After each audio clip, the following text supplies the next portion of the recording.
की बात हो रही है, means these are the microbes जो हमें नुकसान नहीं पहुंचाते, हमारे लिए अच्छे हैं, है ना। तुम अच्छे वाले माइक्रोब्स के बारे में पढ़ने वाले इस चैप्टर में। तो बुरे वाले तो हमने ह्यूमन हेल्थ एंड डिजीज में पढ़ लिए, अब हम अच्छे वाले पढ़ेंगे। क्लियर है हमने पढ़ना क्या है? अब इसके साथ ना एनसीईआरटी साथ साथ पढ़ना कंपलसरी है। क्यों? मैं जितना पढ़ाऊंगी सिर्फ उतनी एनसीईआरटी पढ़ लेना, तुम्हारा ऐसे ही प्रिपेयर हो जाएगा, लिटरली पेपर ही प्रिपेयर हो जाएगा, तो तुमको दिक्कत भी नहीं होगी। छोटा सा चैप्टर है ये। पेज खोलो, कहाँ से चैप्टर स्टार्ट है, पेज नंबर 179 और कहाँ पर खत्म है, जहाँ पे समरी वाला पेज आता है? 188 179 179 और 89, कितने पेजेस आगे बीच में? पेजेस पढ़ना, 1 2 3 पेज।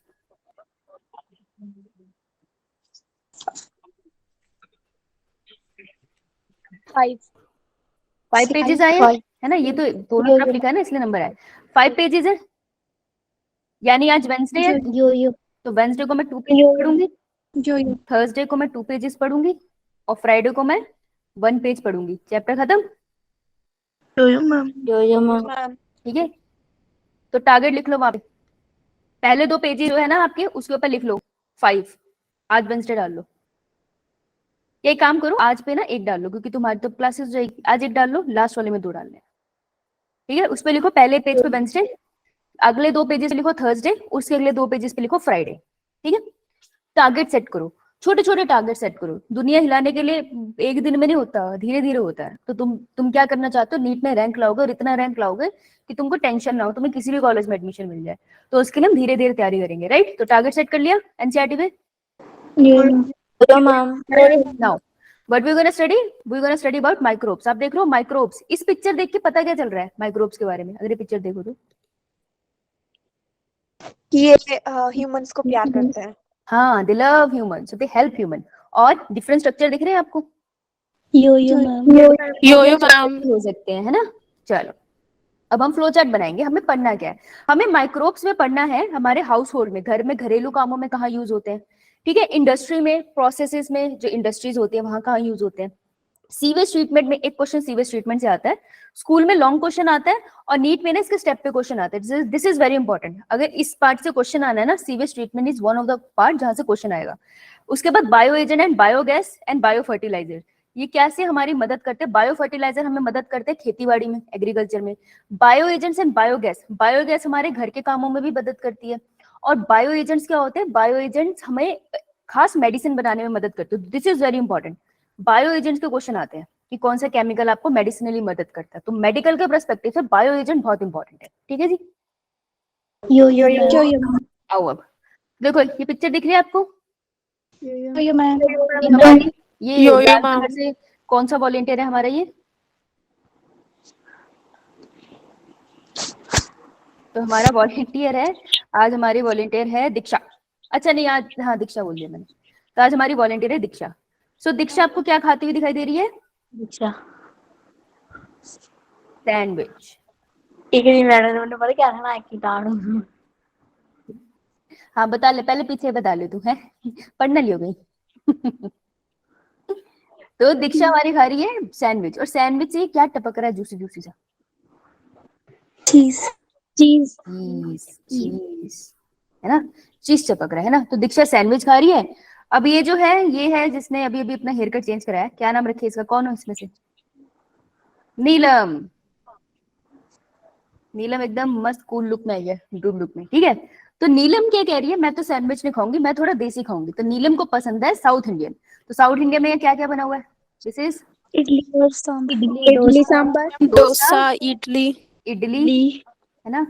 और इसको क्योंकि अंदर दही। से, लेकिन अंदर से तो ये हिमाचली कहते दही तो चाहिए ही चाहिए, दही भी है इसके पास। ठीक है, और लाल चटनी के बिना तो कभी होता ही नहीं, राइट। तो इडली और जो डोसा होता है वो चावल के मिक्स करके बनता है, राइट। उसके बाद है ये अंकल, कौन से वाले अंकल बनाए? इनको नाम बताओ इनको। टुक टुक अंकल। टुक टुक अंकल है, वो दूर से सब देख रहे हैं कि बच्चा खुश है, लेकिन टुक टुक अंदर कुछ पी रहे हैं जो पीना आपको वर्जित है। क्या पी रहे हैं ये? अल्कोहल। तुमको वर्जित है पानी पीना, पानी नहीं पी सकती तुम, है? पानी, हाँ, मदिरा। मदिरा पी रहे। मदिरा मीन्स अल्कोहल अल्कोहल से है, ठीक है। तो हमने पहली कंडीशन देखी माइक्रोब इन होम, घर के अंदर मिलने वाले माइक्रोब को समझने के लिए हमने 3 एग्जांपल देखे कि पहला दीक्षा मस्त सैंडविच खा रही थी जिससे चीज टपक रहा था, नीलम मस्त डोसा और इडली खा रही थी और दही के साथ, डोसा इडली दही के साथ खा रही थी क्योंकि नीलम पागल है। डोसा इडली दही के साथ कैसे खा सकते हो Neelam, what is wrong with you? आपकी आवाज नहीं आ रही। मैम आपकी आवाज नहीं आ रही।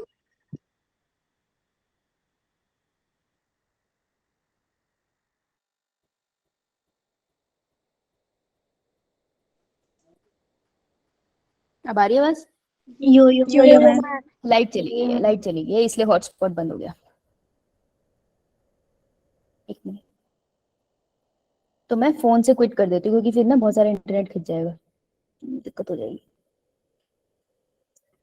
एक मिनट, चलिए ऑलराइट। तो नीलम कहाँ है नीलम? तुम दही के साथ डोसा कैसे खा सकती हो? What is wrong with you? Ma'am आपने क्या है, मैंने तो कुछ नहीं किया। ओ देखो मेरे पे ब्लेम डाल रही है, अजीब सी टेस्ट बड्स है इस बच्ची के, बताओ हद होगी। आइए ठीक है चलो आ जाओ इधर आओ, कॉमेडी ना करो। देखो हमने ये देखा, अब हम इससे याद करेंगे माइक्रोब्स इन होम, घर में देख रहे थे हम कि कोई टुक टुक अंकल है जो ऐसे छत पे खड़े खड़े मदिरा सेवन कर रहे हैं, ऐसे दुनिया को देख रहे हैं। नीलम बैठ के डोसा दही के साथ डुबो डुबो के खा रही है और दीक्षा कहीं सीढ़ियों में बैठी सैंडविच खा रही है। तो माइक्रोब्स की अगर हम बात करें तो देखो सैंडविच किस किस चीज से बना होता है? बना होता है ब्रेड से, और ब्रेड से क्या टपक रहा था अंदर से? चीज, राइट। तो 2 चीजें इसमें थी, राइट। अब जो ब्रेड है ना उसकी फॉर्मेशन के लिए क्या यूज होता है? बैक्टीरिया जिसका नाम है सैक्रोमाइसीन। सुना है किसी ने? सैक्रोमाइसिस सर्वेसी। हाँ बोलो। Ma'am east. Saccharomyces सर्वेसी, yes. इसको एक और नाम से भी बोलते हैं, बेकर सीड यीस्ट, क्योंकि बेकिंग में काम आता है। तो जो भी आपके केक आते हैं ना घर पे हैप्पी बर्थडे वाले, उसमें भी डलता है ये केक को फुलाता है, ठीक है। और जो चीज बन रहा है ना, अब ये जो चीज टपक रहा है, ये 2 तरीके के हमें, एक तो बैक्टीरिया है और दूसरी तरफ है फंगस, उनसे चीज मिलता है। तो देखते हैं कौन से वाला चीज खा रही है, ठीक है। तो देखो ब्रेड किससे बनता है? बाय सैक्रोमाइसिस सर्वेसिस, जिसे हम कहते हैं बेकर यीस्ट, ठीक है। इसी का एक और नाम भी है, इसको हम ये कहते हैं ब्रूअर्स यीस्ट। तो मदिरा बनाने के भी ये काम आता है, ओके। पहला तो ये। अब देखते हैं चीज कौन सा है। तो तुमने टॉम एंड जेरी देखा है? टॉम एंड जेरी में येलो कलर का चीज खाता था ना जेरी, याद है तुमको? टॉम एंड जेरी चीज, आई डोंट नो भी चलेगा या नहीं, देख लेते हैं। ओ चल गया, दिख रहा है? सो ये वाला जो चीज डाला है, ये जो चूहिया की तरह जा रही है दीक्षा हमारी, जो ये चीज डाला है, ये वाला चीज कैसे बनता है? This is a Swiss cheese. तो जिसमें छोटे छोटे गोलू होते हैं ना, ये स्विस चीज होता है। क्योंकि जब ये चीज बनता है ना तो इसके अंदर से कार्बन डाइऑक्साइड रिलीज होती है बाहर, तो उसमें छोटे छोटे होल्स बना देती है, ठीक है। तो Swiss cheese is made by what? Propionibacterium shermanii, ठीक है। तो हमारी दीक्षा शर्मा के सैंडविच खा रही है ना, तो उससे याद रखना है कि जो स्विस चीज है वो पेपिनियोबैक्टीरियम शर्मानी से बनता है। इन्हें अंडरलाइन कर लेना। आपको याद क्या रखना है? आपको नाम ही याद करने हैं कि किससे क्या बनता है। तो इस बैक्टीरिया से स्विस चीज बनता है, ठीक है। दूसरा चीज है, जो दूसरा चीज है ना वो फंगस से बनता है। मैंने कहा था ना माइक्रोब अलग अलग होते हैं। तो देखो अगर दीक्षा सिर्फ सैंडविच खाती जो सैक्रोमाइसिस सर्वेसिस की मदद से बना है, तो वो बोर हो जाती। उसको टेस्टी करने के लिए और उसमें चीज डाला, उसके बाद 2 ऑप्शन थे। अगर तो उसको बैक्टीरिया से बना हुआ चीज खाना है तो वो होगा स्विस चीज, लेकिन अगर उसको थोड़ा कलरफुल चीज खाना है जो फंगस से बना है तो वो होगा रॉकफोर्ट चीज। सो सेकंड चीज इज रॉकफोर्ट चीज, इसे ही रॉकी फोर्टी भी कहते हैं कुछ लोग, तो सबकी अपनी प्रोनाउंसिएशन है। So this is a Roquefort cheese जो एक फंगस बनाता है। तो यहाँ से क्वेश्चन आएगा कि यार फंगस भी चीज बनाता है, ठीक है। कौन सा फंगस बनाता है? Penicillium Rocky forty. अब पेनिसिलियम से वो फंगस मत समझ रहे ना जिसने पेनिसिलिन बनाया है, एंटीबायोटिक बनाई है, that is a different thing, वो मैं बताऊंगी। तो पेनिसिलियम रॉकी फोर्टी वो है जो रॉकफोर्ट चीज बनाता है, और स्विस चीज कौन बनाता है? पेपनियोबैक्टीरियम शर्मानी, ठीक है। देखो this is a Swiss cheese and this is a Rocky forty. आपको दिख रहा है ये ब्लू ब्लू से? फंगस पार्टिकल, ठीक है, राइट। दोनों डिलीशियस होते हैं, मैंने दोनों नहीं खाए हैं तो मुझे पता नहीं है। ओके यो मैम। ठीक है, पीछे आते हैं। तो हमें इतना तो समझ आ गया कि जो हमारी दीक्षा थी बावली वो क्या क्या कर रही थी, तो उसकी कहानी हमें क्लियर होगी। यो मैम। चलो दीक्षा हम यहाँ दीवार बना रहे हैं। अब अगली वाली कहानी में कौन था? नीलम। नीलम। अरे अरे अरे ये वही पागल है ना जो नहीं खा रही है। यो मैम। हाँ, नीलम बेटा डोसा पलट के पूछेगा what is wrong with you. ऐसा मत किया करो, ठीक है। तो नीलम खा रही थी डोसा। डोसा और इडली बनाने के लिए भी माइक्रोब्स यूज होते हैं, लेकिन एनसीईआरटी उनका नाम नहीं बताती। क्योंकि एनसीईआरटी नाम नहीं बताती, मैं यहाँ मेंशन भी नहीं कर रही, ठीक है। एक्स्ट्रा याद करने से पहले जो एनसीईआरटी में है उसको याद करना है। ये बात समझ आती है ना आप लोगों को?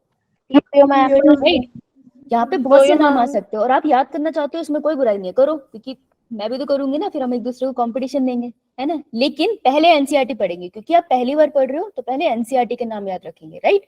सो नीलम डोसा और इडली जो खा रही थी उसको बनाने में भी यूज हुए हैं बैक्टीरिया। तो क्या करते हैं ना, जैसे यहाँ पे तो बनता ही डोसा इडली बहुत है, तो जैसे हम बाहर भी जाती हूँ ना तो मैं देखती हूँ कि वो बड़े बड़े कंटेनर में डो डाल देते हैं, उसको पूरा रोटेट करते हैं, उसके अंदर बैक्टीरियम सॉल्यूशन डालते हैं, उसके बाद उसको छोड़ देते हैं, फिर वो थोड़ा फूलता है, फिर नेक्स्ट डे उसको यूज करते हैं, मतलब कुछ टाइम के बाद यूज करते हैं। तो डोसा और इडली के लिए बैक्टीरियम यूज हुए, लेकिन हमें कौन सा जानना है? हमें जानना है दही, क्योंकि नीलम दही के साथ खा रही थी, हमें दही के बारे में जानना है। तो ये दही कैसे बनता है? कभी घर में दही जमाया किसी ने? यो मैम। क्या करते हो तुम? क्या बोला दही कैसे जमाते हो घर में? मैम? जैसे लस्सी होती है खट्टी, उसको दूध में डाल देते हैं। हाँ, जो दूध, खट्टी खट्टी चीजों को दूध में डाल दिया, उससे दही बन गया है। पनीर? पनीर दूध में जैसे नींबू को निचोड़ देते हैं, फिर वो फट जाता है तो उसको एक कपड़े में निकाल के रख देते हैं। हाँ ठीक है, पीछे से क्या बोल रही है बेटा, बता। मैं बोल रही थी कि दूध को अगर 2-3 दिन के लिए ऐसे रहने दिया जाए तो भी दही बन जाता है इसका। हाँ दही बन जाता है उसको, है ना। यानी कुछ खट्टा खट्टा डालते हैं ना, वो चीज खट्टी खट्टी क्यों होती है? क्योंकि उसमें सिट्रिक एसिड होता है। लेकिन वो आया कहाँ से? तो दही जमाते हैं। देखो, जो मिल्क होता है ना, मिल्क के अंदर एक बैक्टीरिया डाला जाता है जिसका होता है लैक्टिक एसिड बैक्टीरिया, ठीक है। इसकी खासियत है, ये खटास में मिलेगा आपको। तो लैक्टिक एसिड बैक्टीरिया क्या करता है, मिल्क के अंदर जो प्रोटीन होता है उसको पार्शियली ब्रेक डाउन करता है ना। Line is partially break down, पूरा नहीं तोड़ता, मिल्क के प्रोटीन को आधा आधा तोड़ता है। मिल्क में कौन कौन से प्रोटीन मिलते हैं? ओ नहीं पता, लिखो वहां पे, मिल्क प्रोटीन। मैंने कल होमवर्क क्या दिया था?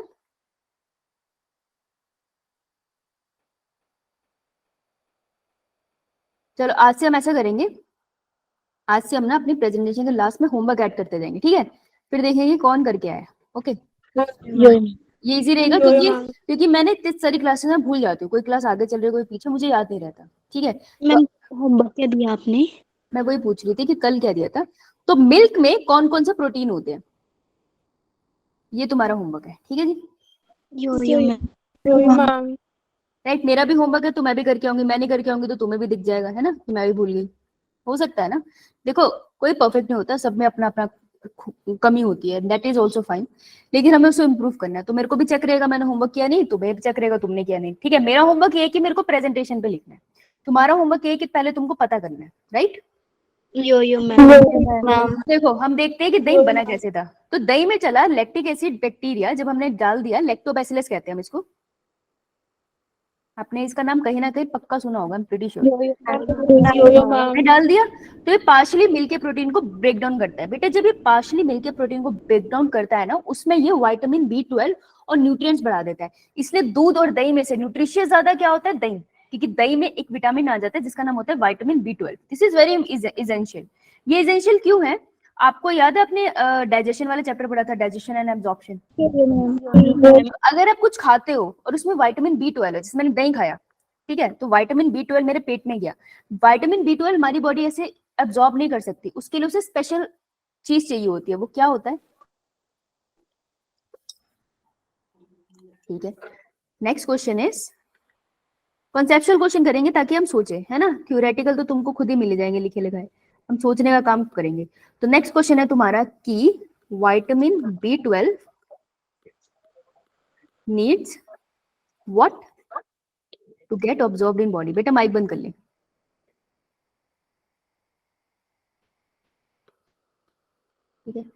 ठीक है जी। यो मैम। तो जब ये करोगे ना, उसी के साथ ये भी लिखना है ना, विटामिन B12 का नाम क्या है, साइंटिफिक नेम क्या है इसका, साइंटिफिक नेम अलग होता है, विटामिन B12 नहीं कहते। और दूसरा, विटामिन B12 डेफिशिएंसी से बीमारी कौन सी होती है। ये तीनों नीट में पूछे जाते हैं। ओके, यो मैम। तो हम इसको तीनों को कवर कर लेंगे। क्लियर जी? यो ठीक है, वापस से आते हैं, वापस में आते हैं हम अपने टॉपिक पे जो हम पढ़ रहे थे। तो वापस आते हैं। तो क्या हुआ, लैक्टिक एसिड ने क्या करा, ब्रेक डाउन कर लिया पार्शली मिल्क के प्रोटीन को, और मिल्क को न्यूट्रिशन रिच बना दिया। ठीक है, तो वो कोएगुलेट करके दही बना देता है, लेकिन वो न्यूट्रिशन से भर जाता है। तो दही हमेशा ज्यादा न्यूट्रिशियस होता है। क्यों न्यूट्रिशियस होता है? क्योंकि इसमें विटामिन B12 होते हैं। विटामिन B12 करते क्या है, ये मदद करते हैं आपको आपके स्टमक में इन्फेक्शन से फाइट करने के लिए। तो जो इन्फेक्शियस एजेंट आते हैं ना, जैसे खाना खाया मैंने तो मेरी बॉडी में कुछ इन्फेक्शियस एजेंट चले गए, क्योंकि पैथोजन चला गया, उसको मारने में ये हेल्प करते हैं। तो जब आप इसके बारे में पढ़ोगे ना, विटामिन B12 का स्टमक से रिलेशनशिप, आपको वहां पे ये पॉइंट भी मिलेगा। ठीक है, तो दही खाने से इम्यूनिटी भी बनती है, right. So this is how the milk the curd has been form. Clear है आपको? बैक्टीरिया से बना। अब लास्ट में आते हैं। लास्ट हमने अंकल को देखा था कि अंकल एक ड्रिंक पी रहे हैं।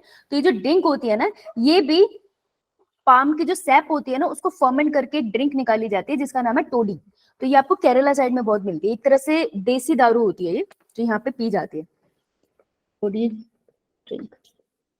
बच्चे अगर आपको यहाँ इमेज दिखा रहे हैं तो वो ये तो उन्होंने ऐसे दिखा दी। ये देखो, ये है टोडी। ठीक है मैम, साउथ फूड में भी दिखाते हैं। यो मैम। हाँ। सो दिस इज दैट एल्कोहल जो वो फर्मेंट करके सैप को निकालते हैं। एक्सट्रैक्शन शायद यहाँ दिखा दे,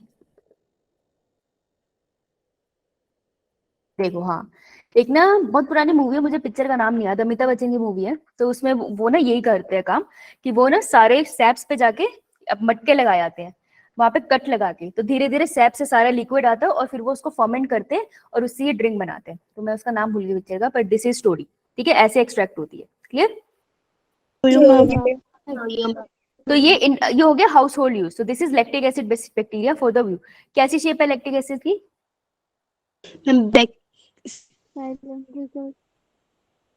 बैक्टीरिया की कौन कौन सी शेप होती है? Bacteria are find in which of the following shapes? 4 shapes की। बैसिलस, बैसिलस जिसको हम कहते हैं, फिर होता है कोकोस, कोकस, फिर होता है विब्रियो, विब्रियो, और फिर स्पाइरल, स्पाइरल, स्पाइरल। तो ये कौन सी शेप है? मैम ये दिस इज द बैसिलस, जो रोड जैसी होती है। ठीक है, कोकस होती है जो सर्कल जैसी होती है, विब्रियो होती है जो कोमा जैसी होती है, और स्पाइरल होती है जो ऐसे टेढ़ी मेढ़ी रिबन जैसी होगी। ठीक है, तो this is a this one shape, right. तो इसी के साथ आपको मोनेरा रिवाइज हुआ। जब आप नीट की प्रिपरेशन में पहुंच गए ना, तो आपको कंबाइन करते रहना पड़ेगा चैप्टर, ऐसे ही कंबाइन होते हैं, राइट। अब देखो, ये तो हमारा यूज,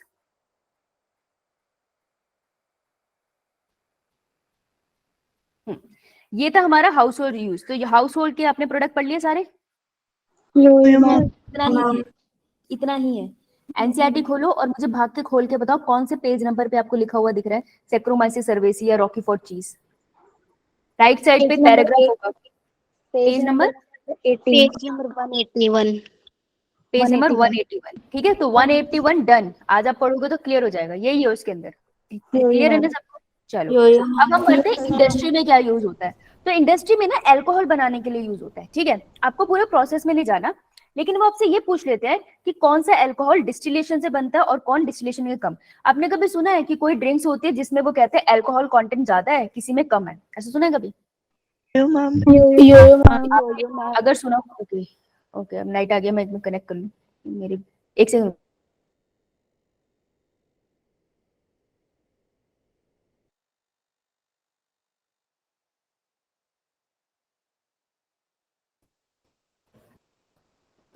आ रही है बस?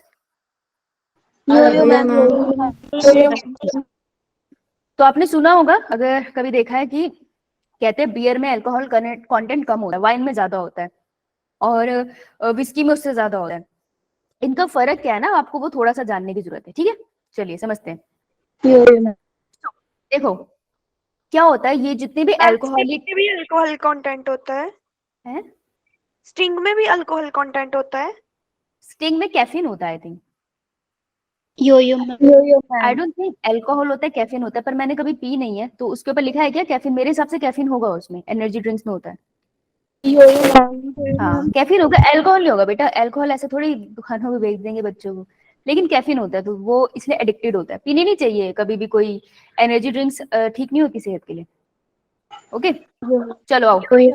सो अब हम देखो जितने भी अल्कोहलिक ड्रिंक है ना वो बनती किसी मिठास से ही है, ठीक है। तो ग्लूकोज का सोर्स क्या है? बार्ले हो सकता है, ग्रेप्स हो सकता है, व्हीट हो सकता है। इनको ना बहुत सड़ा देते हैं, इनको बहुत ज्यादा सड़ाया जाता है, फिर इनके अंदर से अगर आपने कभी घर पे फ्रूट सड़ते हुए स्मेल करे हैं तो उनसे स्मेल कैसे आती है? अल्कोहलिक स्मेल आती है, स्पेशली ग्रेप्स वगैरह से, या सेब के सड़ने से अल्कोहल जैसी स्मेल निकलती है। सुन, आपने कभी फील तो किया होगा, है ना। इथाइलिन होता है बेसिकली। तो जो जब भी फ्रूट सड़ते हैं ना उनमें से एक हार्मोन निकलता है जो गैसेस हार्मोन है प्लांट में, क्या नाम है उसका? इथाइलिन, है ना। इसलिए अगर एक फ्रूट सड़ता है ना तो इथाइलिन रिलीज करता है, साथ वाले फ्रूट के पास जाता है, उसको भी जल्दी पका देता है। इथाइलिन क्या करता है? फ्रूट्स को पकाने के काम आता है, ठीक है। तो जो सड़ रहा है ना उससे वो रिलीज होता है और दूसरे को जल्दी सड़ा देता है। इसलिए कहते हैं कि अगर कोई फ्रूट सड़ रहा है उसके साथ दूसरा फ्रूट या वेजिटेबल ना रखो, वो जल्दी सड़ जाएगा, क्योंकि हार्मोन की वजह से होता है, हम देख नहीं पाते लेकिन वहां प्रोसेस हो रहा होता है। तो अल्कोहल में भी वैसे होता है, इन सबको सड़ा सुड़ू के बनाया जाता है अल्कोहल में। तो ग्लूकोज को फर्मेंट कर देते हैं और ग्लूकोज को फर्मेंट करने के बाद एक प्रोडक्ट निकल रहा है C2H5OH। तो यहाँ पे अल्कोहलिक ग्रुप है ना ये, और एज अ बाय प्रोडक्ट क्या निकलता है यहाँ से? Carbon dioxide gas. हाँ है ना। सो दिस इज अ 13% कॉन्सेंट्रेटेड। तो नॉर्मली जब फ्रूट सड़ते हैं तो वो सड़ने के बाद जो अल्कोहल बनाएंगे, अगर मैं उसको सिंपली बनाऊं तो 13% कॉन्सेंट्रेटेड अल्कोहल बना, ठीक है। तो 13% बहुत ज्यादा कॉन्सेंट्रेटेड अल्कोहल है नहीं। आपने स्कूल में स्लाइड्स बनाई है कभी? वो छोटे छोटे बीकर देखे आपने अल्कोहल के? उसमें लिखा होता है ना 100% कॉन्सेंट्रेटेड अल्कोहल। वो बहुत ज्यादा अल्कोहल है, अगर उसको कोई पी लेना that person can pass away, acid की तरह होता है वो। तो देखो ये सिर्फ 13% बना है, वो 100% होता है, इसलिए उसको पीना नहीं चाहिए। तो आई रिमेम्बर हमारे यूनिवर्सिटी में हुआ था, किसी लैब असिस्टेंट अंकल ने, उनको नॉलेज नहीं होगी और उन्होंने अल्कोहल समझ के उसको पी लिया। So I think he passed away, मुझे पूरा तो नहीं याद, हमें बताया था एक और लैब असिस्टेंट अंकल ने कि ऐसा भी हुआ था एक बार यूनिवर्सिटी में। सो वो अल्कोहल पीने वाला नहीं होता भाई, चढ़ा मत लेना कहीं, ठीक है, निकल जाओगे। तो ग्लूकोज को सड़ा के जो निकलता है दैट इज 13% अल्कोहल, ठीक है। सो इस प्रोसेस को करने के लिए जिसका यूज होता है दैट इज अ यीस्ट। और ये ब्रू कर रहे हैं, हम कह रहे हैं ना अल्कोहल बना रहे हैं, तो इसे ब्रू कहते हैं। तो ब्रू करने वाला कौन सा यीस्ट होता है? ब्रूएड यीस्ट किसका नाम था?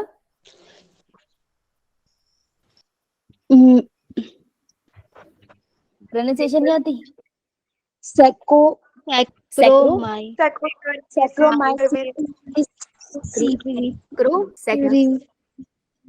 है वो, सैक्रोमाइसिस सर्वेसी। हाँ, सैक्रोमाइसिस सर्वेसी। सो उससे ब्रू करने से अल्कोहल बनता है, राइट। इस प्रोसेस में ना जो यीस्ट उसको ब्रू कर रहा होता है ना, वो खुद भी 13% अल्कोहल में सड़ जाता है, वो खुद भी मर जाता है। इसलिए जो फ्रूट्स वगैरह से जो अल्कोहल बनता है वो 13% ही बनता है। नेचर ने इतना ही बनाना था, यीस्ट इतना ही बना सकता है, लेकिन इंसानों ने बोला नहीं हम इसको और कॉन्सेंट्रेटेड बनाएंगे, तो फिर वो उसको और कॉन्सेंट्रेट करते हैं, उससे फिर बियर और वाइन बनती है। Beer and wine without distillation होती है। अब देखो डिस्टिलेशन के प्रोसेस में डिटेल में नहीं जाना, लेकिन तुमको ये पता होना चाहिए विदाउट डिस्टिलेशन और विद डिस्टिलेशन कौन बनता है। देखो 13% अल्कोहल नॉर्मली बनना था, अगर मैंने एक डब्बा रख लिया ग्रेप्स का, उसको सड़ा वड़ा दिया, उसमें से जो अल्कोहल बन के निकला वो 13% था, ठीक है। जितने भी यीस्ट उसके अंदर थे वो मर गए, 13% में ही मर गए। लेकिन अब मुझे इससे और अल्कोहलिक ड्रिंक बनानी है, तो मैं निकाल लूंगी बियर एंड वाइन। तो उसको मैं और प्रोसेस करके बियर एंड वाइन को निकाल लूंगी, दैट इज विदाउट डिस्टिलेशन, ठीक है। तो बिना डिस्टिलेशन के बियर एंड वाइन बनता है, इसमें अल्कोहलिक कंटेंट कम होता है। लेकिन अगर मैं चाहती हूँ और अल्कोहलिक कंटेंट बने, तो मैं बियर एंड वाइन जो प्रोडक्ट निकल रहा था ना 13% कॉन्सेंट्रेशन पे, इसके साथ मैं डिस्टिलेशन कर दूंगी। डिस्टिलेशन समझते हो? डिस्टिलेशन में होता क्या है, बेसिक आइडिया है? प्यूरिफिकेशन। बोल बोल, कैसे करते हैं? मैं प्रोसेस टर्म में पूछ रहा हूँ। एब्जॉर्ब करा देते एब्जॉर्ब करा देते हैं? मैम, वेपर्स में कन्वर्ट करते हैं। Distillation is a conversion of liquid water directly into the vapour form. जैसे कभी पानी उबाल रहे हैं ना, तो उसके ऊपर ढक्कन रख दो, जब तुम ढक्कन उठाओगे तो वो जो ड्रॉपलेट्स है ना उसके ऊपर वो डिस्टिल्ड है वाटर, बिल्कुल क्लीन वाटर है वो, विदाउट एनी पैथोजन। तो रोज वाटर होता है ना घरों में, ऐसे ही बनता है, पानी में रोज के पेटल्स डालते हैं, उसको बॉईल करते हैं, तो वो तो रोज वाटर बन गया। लेकिन कुछ लोग उसकी डिस्टिलेशन भी करते हैं, तो उसके ऊपर ढक्कन रख देंगे, तो उसके ऊपर जो वाटर ड्रॉपलेट्स इकट्ठे होते हैं ना वो एकदम डिस्टिल्ड रोज वाटर होता है, ठीक है। तो दैट इज डिस्टिलेशन, और प्रोसेस होगा, राइट। सो विद डिस्टिलेशन क्या बनता है कि ये जो प्रोडक्ट आया ना 13% अल्कोहल वाला, इसके साथ आप डिस्टिलेशन कर दो, जब आप इसके साथ डिस्टिलेशन करोगे कॉन्सेंट्रेटेड आपको सॉल्यूशन मिलेगी अल्कोहल की। तो ये जो कॉन्सेंट्रेशन हुआ ना, कॉन्सेंट्रेशन का मतलब है किसी चीज का अमाउंट बढ़ जाना। कॉन्सेंट्रेशन का मतलब ये होता है कि अगर मैं बोलूं कॉन्सेंट्रेटेड H2SO4 है, मतलब उसमें H2SO4 ज्यादा है एज कम्पेयर टू और कोई चीज, तो अल्कोहलिक कंटेंट बढ़ जाता है। इससे बनते हैं rum, brandy and whisky. NEET question क्या पूछेगा, मैं तुमसे क्यों बता रही हूँ ये, वो पूछेगा विद डिस्टिलेशन कौन बनता है, विदाउट डिस्टिलेशन कौन बनता है। तो याद रखना विदाउट डिस्टिलेशन वो बनता है जिसका अल्कोहलिक कंटेंट कम है, वो है बियर और वाइन। बियर और वाइन में अल्कोहल कम होता है, उसके अलावा जितने भी है वो डिस्टिलेशन के बाद बने हैं, रम, ब्रांडी एंड विस्की, ठीक है। अरे ठीक है, बंद कैसे होगा, अरे अरे अरे, हाँ ठीक है जी, क्लियर। अब मैं तुम्हें एंटीबायोटिक पढ़ाऊंगी, उसके बाद क्वेश्चन लिखे हैं मैंने, क्वेश्चन लगाएंगे, ओके जी। चलो मैं नेट बंद कर दूं, मेरा नेट मेरे को चीख चीख के कह रहा है कि खत्म हो गया हूं मैं। ठीक है जी, अब एंटीबायोटिक किसके लिए दी जाती है, दी ज्यादा मेडिसिन किसके खिलाफ देते हैं, माइक्रो ऑर्गेनिज्म। कौन सा माइक्रोब, नहीं माइक्रोब्स के खिलाफ नहीं देते, एक्चुअली सिर्फ एक ही स्पेसिफिक माइक्रोब के खिलाफ दिया जाता है, दैट इज बैक्टीरिया। हाँ। तो एंटी मतलब अगेंस्ट, बायो मतलब लाइफ, तो जिंदगी के अगेंस्ट है, लेकिन किसकी जिंदगी के अगेंस्ट है, they are against bacteria only, life of bacteria. तो सबसे पहले ये क्वेश्चन है कि कोई भी डिजीज होगी, अगर तुमको वो तुम्हें एंटीबायोटिक दे रहे हैं ना, वो तुम्हें सिर्फ बैक्टीरिया से बचने के लिए दे रहे हैं। तो जैसे अगर तुमको वायरल इन्फेक्शन भी है ना, तब भी तुम्हें एंटीबायोटिक देते हैं, वो तुम्हारा वायरल इन्फेक्शन ठीक नहीं करता, वो एंटीबायोटिक इसलिए देते हैं क्योंकि बॉडी ऑलरेडी वायरस से लड़ रही है, अब इस टाइम पे किसी बैक्टीरिया ने अटैक कर दिया तो तुम डबल बीमार पड़ जाओगे। तो डॉक्टर पहले तुम्हें एंटीबायोटिक दे देता है कि आसपास के बैक्टीरिया तुम्हें इन्फेक्ट ना करे, क्यों, क्योंकि बैक्टीरिया हर जगह है, जैसे ही उन्हें दिखेगा तुम्हारी इम्यूनिटी लेवल कम है, वो तुम्हारी बॉडी में तूफान मचा देंगे, ठीक है। तो एंटीबायोटिक्स ये होती है हमेशा बैक्टीरिया के खिलाफ होती है। इसकी डिस्कवरी हुई थी 20th सेंचुरी के अंदर, और इसकी जो डिस्कवरी थी वो एक्सीडेंटल थी। एक्सीडेंटल डिस्कवरी को हम कहते हैं सेरेंडिपिटी। तो ये जो टर्म है ये इंपॉर्टेंट है, सेरेंडिपिटी मतलब कोई भी चीज एक्सीडेंटल हुई है, एक्सीडेंटल डिस्कवरी, मतलब एक्सीडेंट हो जाए उसको मत कह देना, एक्सीडेंटल डिस्कवरी सेरेंडिपिटी मतलब साइंटिस्ट कुछ और कर रहा था लेकिन डिस्कवर कुछ और कर दिया। तो मुझे बताओ, जब मॉलिक्यूलर बेसिस ऑफ इनहेरिटेंस पढ़ा था, वहां पे कौन सा एक्सपेरिमेंट था जहां पे एक्सीडेंटली कुछ डिस्कवर हो गया था, साइंटिस्ट किसी और पे काम कर रहे थे। Incomplete dominance. Molecular basis of inheritance की बात कर रही हूँ मैं।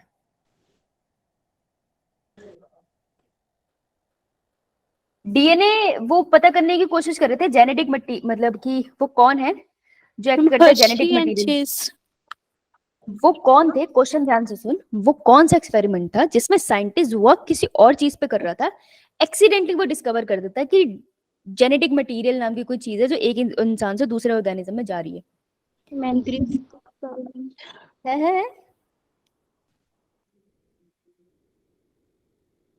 नहीं याद है,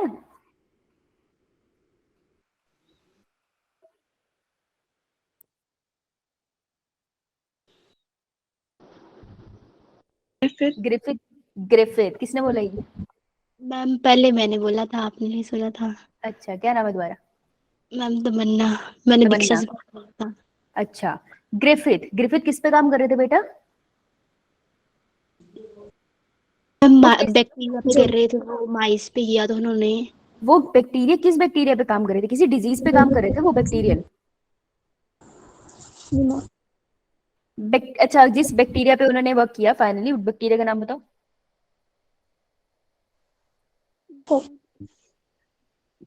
नोट से देख के बताओ, बताओ किस बैक्टीरिया पे काम कर रहे थे।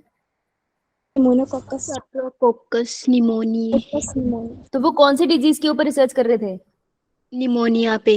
निमोनिया पे, लेकिन एक्सीडेंटली वो डिस्कवर कर देते हैं कि देयर इज ए समथिंग जो एक ऑर्गेनिज्म से दूसरे ऑर्गेनिज्म में पास ऑन हो गया है, तो वो एक्सीडेंटली डिस्कवर कर लेते हैं ट्रांसफॉर्मिंग प्रिंसिपल, जो बाद में बताया जाता है कि ट्रांसफॉर्मिंग प्रिंसिपल कुछ और नहीं था पर डीएनए था। राइट। तो उनकी डिस्कवरी भी एक्सीडेंटल थी ना, तो इसलिए हम कह सकते हैं ग्रिफिथ की जो डिस्कवरी थी दैट वाज सेरेंडिपिटी। ठीक है। एंटीबायोटिक भी ऐसी डिस्कवरी, तो कभी कभार होता है ना मन नहीं होता चीजें करने का, तो वैसा ही एक दिन हुआ था। इन्हें डिस्कवर किसने किया था? Alexander Fleming. आप लोगों ने हैरी पॉटर देखी है? No ma'am. किसी ने नहीं देखी? मैम रिपीट करना। हैरी पॉटर देखी है? हैरी पॉटर यो मैम। और किसी ने नहीं देखी? No ma'am. तुम मुझे याद दिलाना कि मुझे तुम्हें हैरी पॉटर ढूंढ के भेजनी है। हैरी पॉटर तो देख लो नलायक, बायो के रेफरेंस दे मैंने तुम्हें, वहां से कैसे दूंगी मैं? हैरी पॉटर देखना सबका फर्ज बनता है। ठीक है। हैरी पॉटर देखोगे तभी तो मैं उनकी कहानी तुम्हें सुनाऊंगी कि वो लिखी कैसे गई थी। It's a very inspirational story, बहुत ही खतरनाक स्टोरी है उनकी, जिन्होंने हैरी पॉटर लिखी थी। जेके रॉलिंग नाम है उनका। ठीक है। तो हैरी पॉटर मुझे याद दिलाना, मुझे डाउनलोड करना है। कौन बच्चा याद दिलाएगा? मैं दिख नहीं रहा है, मेरा फोन से कनेक्टेड नहीं है ना। दीक्षा, प्रीति, विशाल, नीता, पायल, अर्चना, नीलम, तुमने याद नहीं दिलाया ना, तो फिर देखना तुम। ठीक है। हैरी पॉटर में एक साइंटिस्ट होते हैं जिनका नाम अलेक्जेंडर फ्लेमिंग था, जिन्होंने सोसरस स्टोन, पहले पार्ट का जो स्टोन था वो डिस्कवर किया था। तो मुझे अलेक्जेंडर फ्लेमिंग वहां से याद है कि सोसरस स्टोन इन्होंने डिस्कवर किया। तो इन्होंने भी एक बहुत कमाल की मैजिकल थिंग डिस्कवर किया जिसका नाम है antibiotic, which is the first antibiotic he discover was penicillin. तो इन्होंने पेनिसिलिन को डिस्कवर किया था। तो पेनिसिलिन है एंटीबायोटिक का नाम, तो ये ना लिख लो, क्योंकि पेनिसिलिन पेनिसिलियम बहुत कंफ्यूजन होती है। तो penicillin is the name of antibiotic, सबसे पहली डिस्कवर हुई थी। और इन्होंने कहां से निकाली थी? ये लोगों को लगता है बैक्टीरिया से निकाल दी थी इन्होंने, लेकिन इन्होंने निकाली थी किससे? फंगस से। फंगस से। यस। बैक्टीरिया से क्यों निकालेंगे? बैक्टीरिया को तो मारते ही है ना। तो फंगस से निकाली थी इन्होंने। ठीक है। अब फंगस का नाम क्या था? Penicillium notatum. याद पता कैसे लेगा? देखो, पेनिसिलियम नोटेटम ऐसा फंगस है जिसने बहुत ही नोटेबल काम करा है, इतना महान काम किया है कि दुनिया को एंटीबायोटिक दे दी। क्योंकि बिना एंटीबायोटिक के अब तो जिंदगी पॉसिबल ही नहीं है, हर जगह एंटीबायोटिक का यूज होता है? तो इस फंगस ने बड़े नोटेबल, मतलब बहुत ही इंपॉर्टेंट काम किया था। इससे मुझे याद है कि Penicillium notatum is the one जिससे डिस्कवर हुआ था। अब हम जो पेनिसिलिन है ना, वो दूसरे फंगस से ऑब्टेन करते हैं, और जो दूसरा फंगस है ना, हम उससे इतना ऑब्टेन करते हैं कि अब वो रोने लगा है। तो किससे ऑब्टेन किया था? जिसने क्या काम किया है? नोटेबल। हाँ, फिर उसके बाद अब हम जिस फंगस को यूज करते हैं उसको हम इतना यूज कर रहे हैं कि वो रोने लगा है। क्या करने लगा है? वो रोने लगा है। तो दो फंगस के नाम याद करने एंटीबायोटिक के साथ। नोटेटम है जहां से डिस्कवरी हुई, और रोने वाला जिसको हम अब यूज करते हैं। इतना क्लियर? चलो तो स्टोरी समझ लेते हैं इनकी। तो स्टोरी क्या थी इनकी कि अलेक्जेंडर फ्लेमिंग काम कर रहे थे एक बैक्टीरिया पे जिसका नाम था स्टेफाइलोकोकस। देखो, स्टेफाइलोकोकस पे वो वर्क कर रहे थे। नीट आपसे क्वेश्चन पूछता है ऐसे कि वो किस पे काम कर रहे थे, किससे उन्हें रिजल्ट मिला। तो वर्क कर रहे थे स्टेफाइलोकोकस के ऊपर, विच इज अ बैक्टीरिया। काम बैक्टीरिया पे कर रहे थे वो। और क्या बैक्टीरिया का क्या होता है ना कि पेट्री डिश होती है, छोटी छोटी डिशेज होती है जिसके ऊपर बैक्टीरिया का कल्चर लगाते हो। आपने देखी है? देखिए किसने? बैक्टीरियल कल्चर प्लेट दिखा देते हैं अगर किसी ने नहीं देखे तो, दैट इज फाइन। देखो ऐसी होती है यो मैम। बैक्टीरिया सारे। तो वो ऐसे किसी कल्चर प्लेट पे वर्क कर रहे थे। देखो कितनी सारी कल्चर प्लेट्स है ना, तो वो इन पे वर्क कर रहे थे। और क्या करते हैं साइंटिस्ट? पूरा दिन काम करते, फिर रात को उसको धो के रख देते साफ सुथरा करके। उस दिन उनका मन नहीं होगा, थक गए होंगे, जैसे स्लीपी होंगे, हम भी स्लीपी होते हैं, है ना। तो वो थोड़े स्लीपी स्लीपी होंगे शायद, उनका मन नहीं किया, तो उन्होंने ना गंदी डिशेस छोड़ दी ऐसी, जिसके अंदर ऑलरेडी बैक्टीरिया था। वो पेट्री डिश छोड़ गए रात भर। जब वो अगले दिन आते हैं तो वो देखते हैं कि उनकी पेट्री डिश में फंगस ग्रो कर गया है।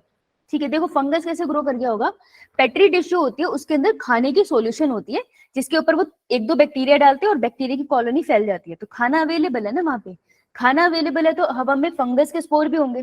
तो कोई स्पोर आके बैठा होगा और उसने कॉलोनी बना ली रात रात में। ठीक है। तो जब वो आए तो आधी पेट्री डिश में फंगस था, आधी में बैक्टीरिया था।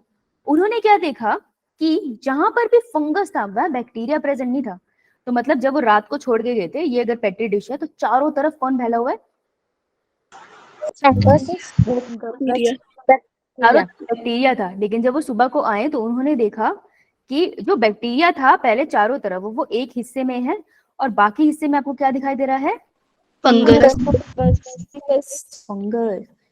ठीक है, तो उन्होंने कहा यार ऐसा कैसे हो गया, बैक्टीरिया की कॉलोनीज को इसने मार कैसे दिया और बैक्टीरिया से दूर कैसे हो गया, बैक्टीरिया इंटेंशनली इससे दूर हुआ ना, इसके ऊपर क्यों नहीं चढ़ रहा। ये चीज उनको स्ट्राइक कर गई।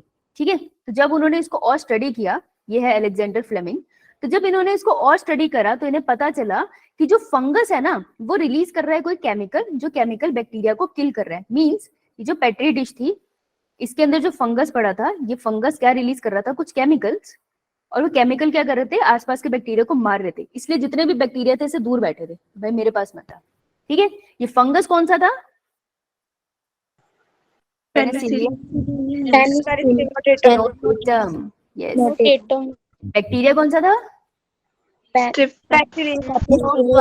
स्टेफाइलोकोकस, कोकस टेप का। हाँ, और एक केमिकल था, इस केमिकल को उन्होंने बोला this is a very unique chemical जो बैक्टीरिया को मारता है, this is the first chemical जो उनको मिला, एंड दिस इन्होंने इसको नाम दिया पेनिसिलिन, क्योंकि फंगस का नाम पेनिसिलियम था ना इसलिए, तो इट इज कॉल्ड पेनिसिलिन। तो हमें फर्स्ट अपना एंटीबायोटिक मिला। ओके, अब क्योंकि क्या है ना, ये एंटीबायोटिक के खिलाफ ना हमारी बॉडी में बैक्टीरिया अब डेवलप हो चुके हैं, वो ना इसके खिलाफ अब ना बच जाते हैं, उनको समझ आ गया कैसे बचते हैं। ठीक है, तो उन्होंने अपना जेनेटिक मटेरियल ऐसा मॉडिफाई किया ना, पेनिसिलिन उन पे वर्क नहीं करता था, इसलिए अब उन्होंने क्या किया है, हम लोगों ने दूसरे फंगस से निकालना स्टार्ट कर लिया है। तो अब जो हम पेनिसिलिन यूज करते हैं वो दूसरे फंगस से लेते हैं जो हमेशा रोता रहता है, तो पेनिसिलियम क्राइसोजेनम। तो क्राइसोजेनम से हम याद रखेंगे वो फंगस जो हमेशा रोता रहता है। ठीक है, क्राई करता रहता है, याद रहेगा। मैम। बस तुमको यही इन्फॉर्मेशन थी जो मेन याद करनी थी। क्लियर सबको। मैम। हाँ बेटा, किसी, हाँ जगदीश बोलो बेटा। सॉरी मैम, गलती से हो गया। अच्छा कोई ना, और किसी को कोई डाउट। हाँ प्रिया। मैम स्लाइड निकालना फिर से। हाँ निकाल रही हूँ, ये ले। अच्छा डाउट नहीं है, बस उतारना है।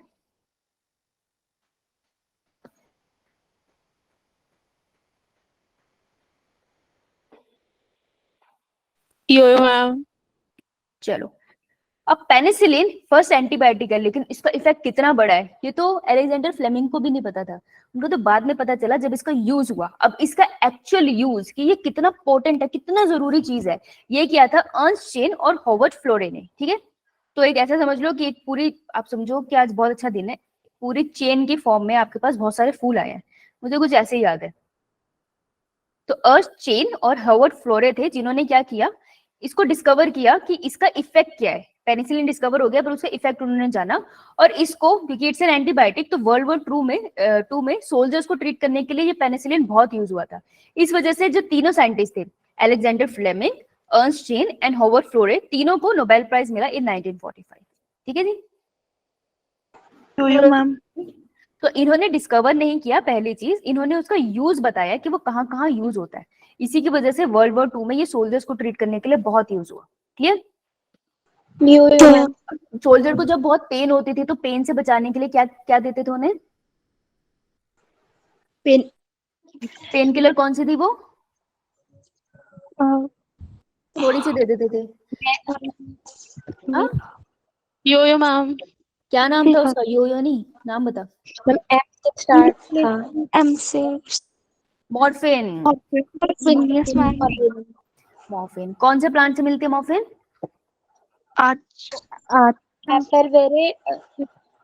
पेपरबर सोमनिफेरम। ठीक है, चलो कोई ना, तो आओ फिर क्वेश्चन लगाते हैं। चलो चैट में हाँ बोल बेटा, चलो चैट में क्वेश्चन लगाते हैं।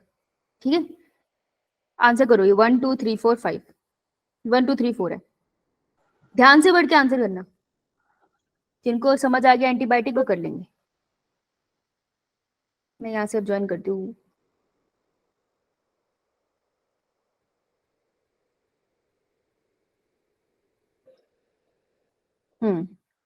अब करना प्लीज आंसर, पहले ये मुझे दिखे नहीं होंगे।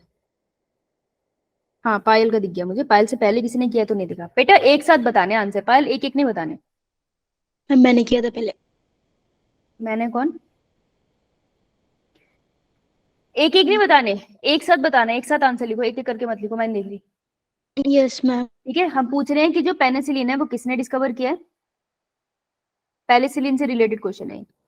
डिस्कवर किसने किया है, आपको मिलता कहां से है, फर्स्ट एंटीबायोटिक कौन सी थी हमारी जो डिस्कवर हुई है, और इसको डिस्कवर, इसकी एक्चुअल पोटेंशियल कैसे एंटीबायोटिक क्या क्या कर सकती है, ये किसने डिस्कवर किया था, उन साइंटिस्ट के नाम।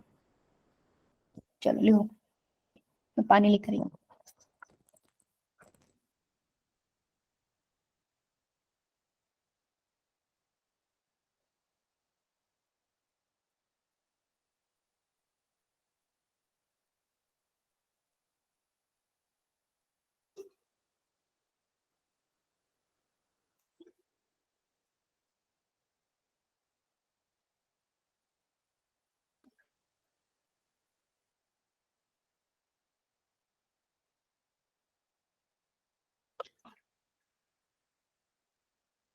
गुड दीक्षा।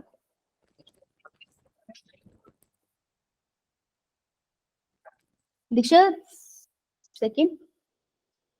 ये क्वेश्चन देखा नहीं था।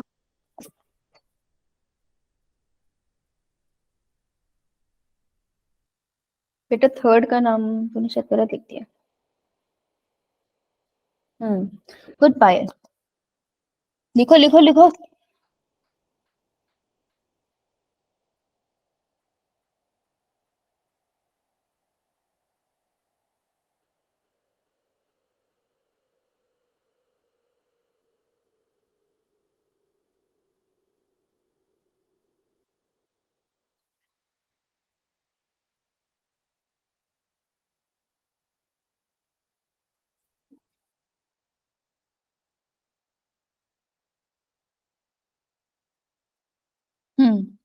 तमन्ना, ओके, रिया, good.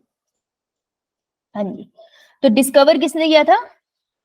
Alexander Fleming. First obtain किससे हुआ था? पेनिसिलिन, नोचेचम। फर्स्ट एंटीबायोटिक जो डिस्कवर हुई है आज तक, दैट इज पेनिसिलिन। और इसके ट्रू पोटेंशियल, ध्यान से क्वेश्चन पढ़ना, वो ट्रू पोटेंशियल पूछ रहा है या डिस्कवरी पूछ रहा है? तो ट्रू पोटेंशियल जिन्होंने करी थी discover, that was Ernst Chain and Chain and Fleury, Harold Fleury, right? Good good, शाबाश, बहुत बढ़िया। आइए, अब आपको जो मैं देने वाली हूँ ना, इसका मानना है आपने रट्टा, ठीक है? तो कल ये चार्ट अपने में बना लेना, हम क्लास में याद करने की कोशिश करेंगे। देखो, ये बता रहे हैं कि किस माइक्रोब से आपको क्या प्रोडक्ट मिलता है। नीट ना मैच द फॉलोइंग देता है, और ये देता ही है वो। मैं अभी तुम्हें पीवाईक्यू दिखाऊंगी ना, जब ये पार्ट हो जाएगा, मैच द फॉलोइंग में तुम्हें यही क्वेश्चन मिलेगा, ठीक है? तो देखो, एसिटोबैक्टर एसिटी, इट्स अ बैक्टीरिया जिससे आपको प्रोडक्ट मिलता है एसिटिक एसिड, ठीक है? तो जो एसिटिक एसिड आपकी लैब्स में मिलता है, वो इससे ऑब्टेन किया जाता है, ठीक है? एसिटोबैक्टर एसिटी। तो एसिटोबैक्टर से एसिटिक एसिड, तो वर्ड आप ड्राइव कर लोगे।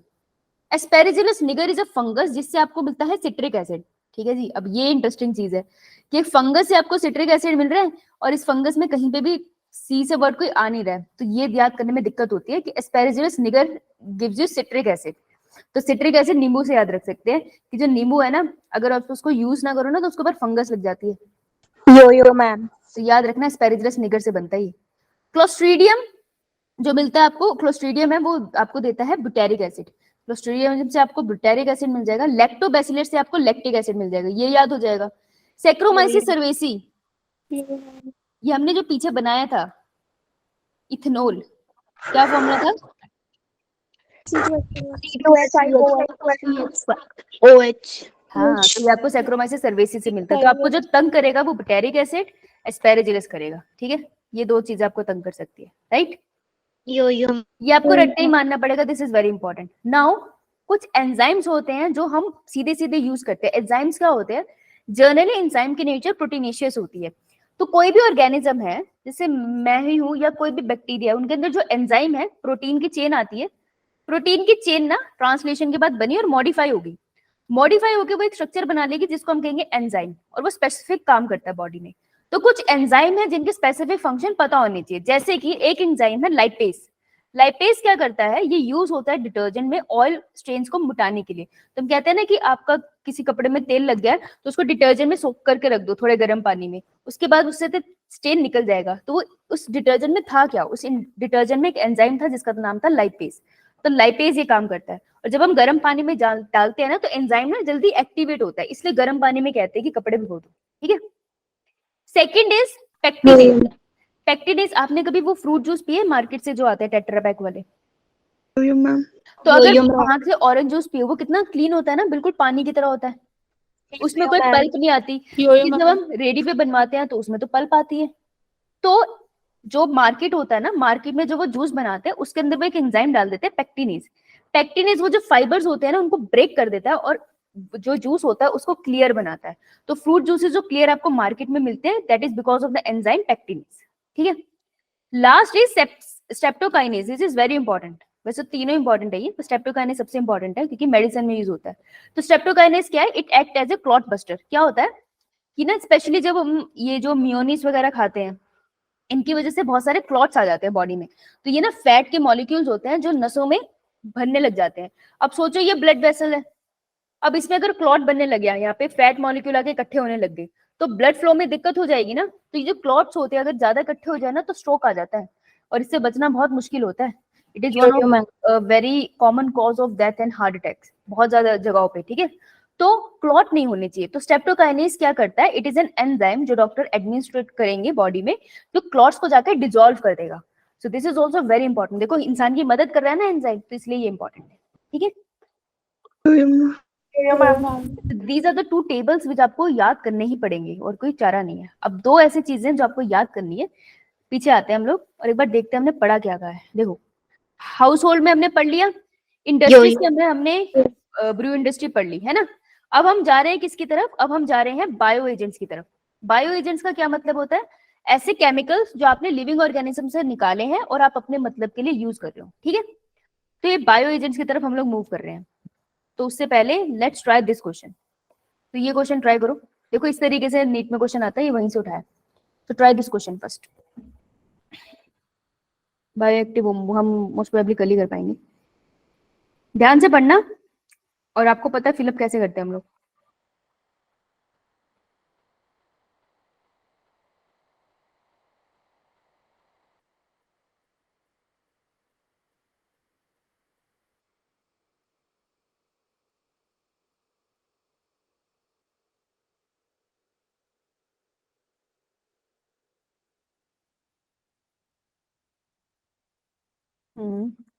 किसी का ए है, किसी का सी है, दैट मीन्स कंफ्यूजन है, अभी याद नहीं हुआ। देखो 4 के साथ 4 कंबाइन करना मतलब कोई एक चीज एक्स्ट्रा दे रखी है ना। आइए करके देख लेते हैं तो पता चलता है। मैं तुम्हें 1 मिनट और देती हूँ, करके देखो, कोशिश करो, तुमसे जितना होता है उतनी कोशिश करो। कुछ इट्स ओके, अभी तो पढ़ाया मैंने, एकदम से याद हो जाएगा, पागल थोड़ी हूँ ऐसी याद हो जाएगा, तो कोशिश तो करो।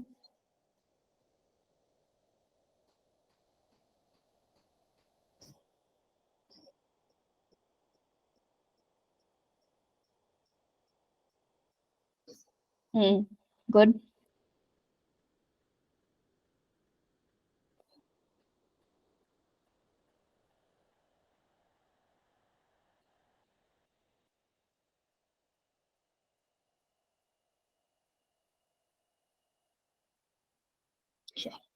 लेट्स ट्राई, साथ में करते हैं। तो match the following organism with the product they produce. Organism क्या बनाते हैं, पीछे के नोट्स भी यहाँ से अपडेट हो जाएंगे। ठीक है, तो लैक्टोबैसिलस हमारा क्या बनाता है? कर्ड, लैक्टिक एसिड है ना, लैक्टिक एसिड बनाता है। तो लैक्टिक एसिड किसमें मिलता है आपको? है ना, तो ए के साथ मेरा सेकंड आएगा। हाँ, सैक्रोमाइसिस सर्विसी किसे बनाने के काम आएगा यहाँ पे? ब्रेड ब्रेड, चीज बनाने के लिए आया था। चीज बनाने के लिए 2 हमने पढ़े थे, है ना। तो बी के साथ हम लिखेंगे ब्रेड, अल्कोहल तो यहाँ है नहीं तो ब्रेड हो गया। ठीक है, तो ए के साथ 2, बी के साथ 4। ए के साथ 2 तो जिस सब में है इसमें नहीं है, तो ये तो नहीं है। ए के साथ 2 है, बी के साथ 4 है, तो बी के साथ 4 इसमें भी है और इसमें भी है, यानी कि ए भी नहीं है। अब बी और सी में से मुझे ऑप्शन ढूंढना है। ठीक है, एस्पेरेजिलस निगर जिसका नाम नहीं मिलता था उसके प्रोडक्ट से, याद है ना। तो एस्पेरेजिलस निगर क्या बनाता है? Citric acid. हमने कैसे याद किया था कि सिट्रिक एसिड नींबू में होता है और नींबू जब सड़ता है तो उसमें फंगस लग जाता है, फंगस लग जाती है। तो हमने सी के साथ याद करा है 3। तो सी के साथ 3 है इसमें, सॉरी सी के साथ 3 है इसमें, so answer would be C. तो इस तरीके से हमारा सी हो गया। तो आपको फिल इन द ब्लैंक कभी कभार ही ज्यादा 3 तक जाना पड़ता है, वैसे 2 में आंसर मोस्टली निकल जाता है ना। यो मैम, ये है आप सभी को। यो मैम, Yo-yo, ma'am. अच्छा, ये तो आपका भी नहीं हुआ। अच्छा हाँ, ट्राई दिस वन। देखो कंपैरेटिव आए, ऐसे ही आते हैं।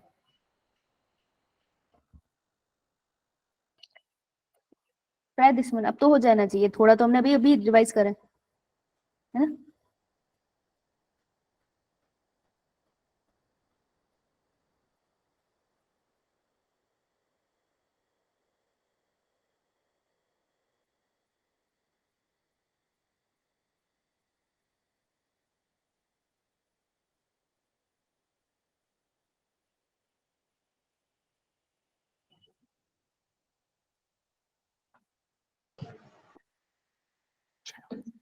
एस्पेरिजिलस निजर किससे रिलेटेड था? फंगस।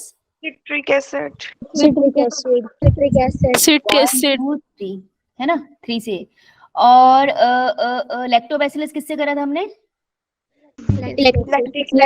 Lactic acid. पीछे वाले क्वेश्चन के बेसिस पे भी हो जाएगा। ए से 3 3, अरे आंसर तो पहले ही लिख गया बी में, यो मैम।